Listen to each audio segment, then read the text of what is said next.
মাশাআল্লাহ, আলহামদুলিল্লাহ। আপনারাই দেখুন প্রিয় দর্শক, গাছে মরিচ ধরার কি পরিমাণ গাছে মরিচ ধরে আছে আপনারাই দেখুন। এই যে প্রতিটা গাছে আলহামদুলিল্লাহ, আল্লাহ আল্লাহ, এই যে কি পরিমাণ। এই যে দেখুন বিজলি প্লাস 2020, আসলে মরিচটা খুবই ভালো। এই যে গাছে মরিচ ধরা আছে দেখুন দর্শক, ওই যে সবগুলা গাছে দেখাচ্ছি। এই যে এই যে ওই যে ওখানে ধরে আছে দেখুন, এ পাশে আছে ভিতরে। এই যে দেখুন মরিচ ধরা আছে আলহামদুলিল্লাহ।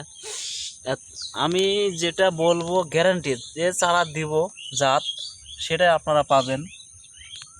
আমি যদি বলি বিজলি প্লাস 2020 সে জাতি দিব, আপনারা চাইলে চারা নিতে পারেন। আজকে আসছি জমিতে, আমি চারা দিয়েছিলাম। এটা বিজলি প্লাস 2020। গাছে কি পরিমাণে মরিচ ধরে আছে আপনারা দেখুন, আমাকে আর বলা লাগবে না। দেখুন আপনারা দেখুন, বাস্তব সরাসরি দেখুন আলহামদুলিল্লাহ। আল্লাহ, প্রতিটা গাছে মরিচ ধরে আছে, প্রতিটা গাছে প্রিয় দর্শক।